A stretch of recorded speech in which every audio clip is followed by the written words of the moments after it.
Ketemu lagi dengan gue Bang Pileng. Jangan lupa subscribe channel Bang Pileng supaya gue lebih semangat lagi untuk buat video-video selanjutnya, dan terima kasih yang sudah menonton video ini. Ini adalah kisah yang dialami Willy sewaktu masih bersekolah di salah satu sekolah dasar negeri di Jakarta Timur. Kejadian ini sudah lama sekali terjadi, sekitar tahun 1983. Sampai Om Willy menceritakan ini ke channel Bang Pileng, dia masih mengingat betul bagaimana teman tak kasat matanya itu membantunya saat dia mengalami tragedi kerusuhan tahun 1998. Pertama kali Willy mengenal teman kecilnya itu ketika sekolahnya mengadakan kegiatan pramuka di hari Sabtu. Semua siswa kelas 5 sekolah dasar wajib ikut kegiatan persami. Semua siswa harus menginap 1 malam di sekolahnya. Selama 2 hari 1 malam, siswa dilatih dan diajarkan kegiatan pramuka. Sedangkan untuk tidur, siswa tidur di dalam kelas yang hanya beralaskan tikar. Setelah selesai latihan pramuka, setiap siswa diminta untuk masuk kelas, dan untuk kelas yang ditempati putra dan putri pastinya berbeda. Willy yang sudah tidur di kelas bersama teman-temannya merasa ada yang menggoyang-goyangkan kakinya. Karena merasa terganggu, dia bangun dari tidur. Dia melihat di dekat kakinya duduk anak laki-laki yang seumuran dengannya. Anak laki-laki itu tersenyum melihat Willy. Willy yang keheranan melihat ada anak kecil yang bukan teman satu sekolah dengannya, langsung duduk di tikar dan menanyakan siapa anak laki-laki itu. Bocah itu tidak menjawab. Ia berdiri dan mengajak Willy untuk keluar dari kelas. Yang anehnya, bocah itu tidak berbicara. Tapi Willy seakan-akan mengerti maksud tujuannya. Willy mencoba mengikuti bocah itu. Sampai dia berjalan keluar, seorang guru yang bertanya di depan kelas menanyakan mau kemana. Willy yang ditanya tidak bisa menjawab. Matanya tertuju ke bocah itu. Bocah itu seperti mengendalikan pikiran Willy. Secara tiba-tiba, Willy menjawab mau ke kamar mandi untuk buang air kecil. Setelah mendapatkan izin, Willy berjalan santai ke kamar mandi. Di sampingnya, bocah laki-laki itu mengikutinya. Setelah sampai di kamar mandi, bocah itu mengatakan kalau dia tinggal di kamar mandi ini dan menyebutkan namanya kalau dia bernama Ambar. Dan sejak perkenalan itu, Willy dan Ambar mulai berteman. Willy yang pemberani dan baru mengetahui kalau Ambar adalah teman tak kasat matanya itu setelah 2 bulan menjalin pertemanan. Dia mengetahui kalau Ambar bukanlah manusia ketika Ambar melindungi Willy dari keisangan temannya. Willy yang pemberani tidak merasa takut dengan Ambar, apalagi wujud Ambar sama seperti manusia pada umumnya. Bahkan Willy merasa lebih nyaman berteman dengan Ambar, karena Ambar tidak pernah iseng dan mengejek Willy seperti teman-teman sekolahnya. Orang tua Willy akhirnya tahu kalau anaknya tidak seperti anak pada umumnya. Setelah dibawa ke orang pintar, dan atas sarannya, Willy dibiarkan tumbuh apa adanya dengan kelebihan indera keenam yang dimilikinya. Singkat cerita, pertemanan Willy dan Ambar berjalan sampai dewasa. Willy yang sudah beranjak dewasa dan kuliah di salah satu kampus di Depok, selalu diikuti Ambar kemana dia pergi. Tapi yang mengherankan bagi Willy, wujud Ambar tidak tumbuh besar. Wujudnya masih seperti dulu waktu mereka baru bertemu. Willy yang sore itu pulang dari kampus sekitar jam 8 malam, menghentikan motornya tepat di sebuah warung makan. Perutnya yang sudah lapar membuatnya tergesa-gesa untuk langsung masuk ke dalam warung dan memesan makanan. Sepiring nasi penuh, tempe orek dan telur dadar disantapnya dengan lahap. Baru setengah piring dia makan, tiba-tiba Willy melihat Ambar muncul duduk di depannya. Saat itu Ambar menunjukkan jarinya ke salah satu pria yang sedang duduk di warung itu.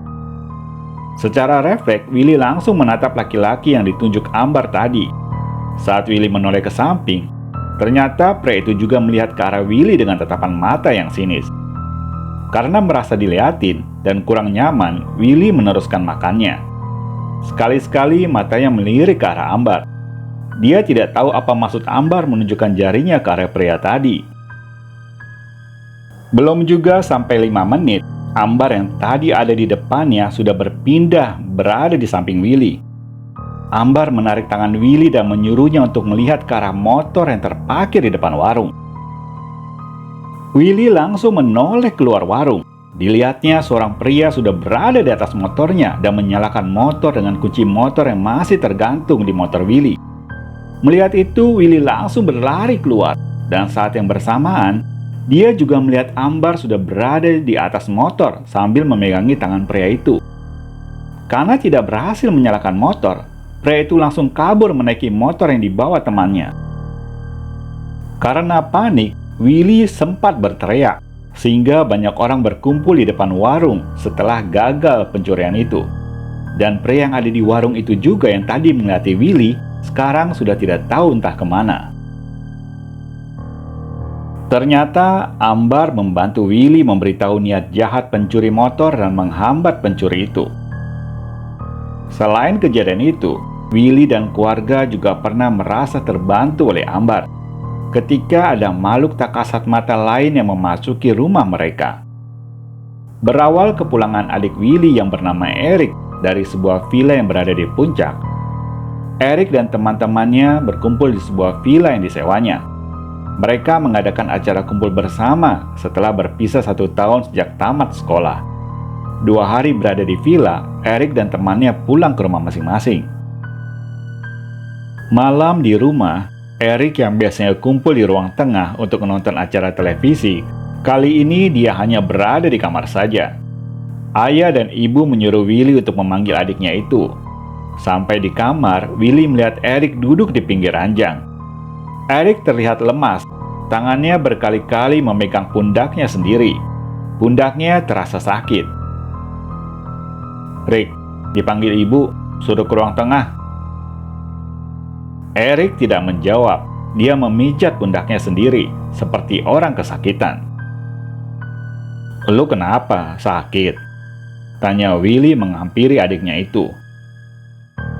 "Pundak gua berat banget. Ini udah mendingan. Tadi waktu lu belum kesini, sampai nggak bisa gua gerakin badan kaku semua." Dengan sigap, Willy mengambil minyak angin dan mengoleskan ke pundak adiknya. Secara tiba-tiba, Willy melihat Ambar muncul di depan pintu kamar membelakanginya. Ambar yang muncul tiba-tiba dengan posisi membelakangi sambil membentangkan kedua tangannya, seakan-akan mencegah seseorang untuk masuk ke dalam kamar, membuat Willy terheran-heran. Belum juga mengerti apa maksud Ambar, tiba-tiba di depan Ambar muncul sosok makhluk tak kasat mata dengan tinggi badan yang hampir sama dengan Ambar. Makhluk yang baru datang itu memiliki wajah yang sangat menyeramkan. Matanya besar, giginya bertaring dengan kuping yang lancip berdiri di depan Ambar. Makhluk itu marah karena dihalangi untuk masuk ke kamar Eric. Makhluk kerdil bermuka seram itu langsung menyerang Ambar. Layaknya seperti manusia, mereka saling menyerang dan berkelahi di depan pintu. Refleks melihat apa yang terjadi di depan matanya, Willy langsung bangun dan berteriak menyebut nama Ambar sambil berlari ke pintu kamar. Di saat yang bersamaan, kedua makhluk tak kasat mata itu langsung menghilang. Willy yang khawatir keselamatan Ambar hanya duduk di ranjang. Dia baru sadar dan menarik nafasnya.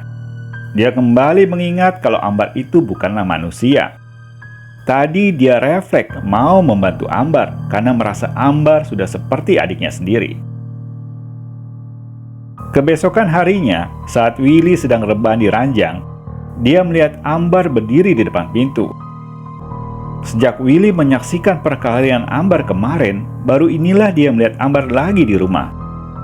Willy langsung duduk di ranjang untuk berkomunikasi dengan Ambar.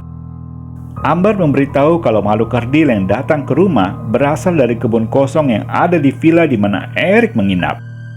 Dan makhluk itulah yang membuat Eric sakit di pundaknya. Karena makhluk kerdil itu bergelantungan di pundak Eric kalau Eric sedang berjalan. Willy yang mendengar itu berucap terima kasih kepada Ambar karena telah menjaga rumah dan adiknya, terutama telah mengusir makhluk kerdil itu. Dari banyak kejadian Ambar membantu Willy, ada satu kejadian yang tidak bisa dilupakan. Dan kejadian itu terjadi saat tragedi kerusuhan tahun 98. Willy yang bekerja di salah satu perusahaan swasta yang berlokasi di Jembatan 3 masih masuk kantor hari itu. Pemilik usaha meminta karyawannya tetap masuk kerja, walaupun sebenarnya sudah beberapa hari terjadi demo besar-besaran di Jakarta. Tidak menghiraukan keselamatan karyawan, tapi mementingkan dirinya sendiri. Pemilik usaha tidak masuk kantor hari itu, tapi dengan nada tegas meminta karyawan yang lain untuk tetap masuk. Dengan perasaan was-was, Willy tetap bekerja dan berada di kantor. Sekitar jam 1 siang, dia mendengar keramaian yang berasal dari luar komplek ruko tempat bekerjanya. Willy dan temannya naik ke lantai 3 ruko dan melihat dari jendela. Betapa terkejutnya Willy melihat dari jauh segerombolan orang sudah berkumpul dan berteriak-teriak di tengah jalan.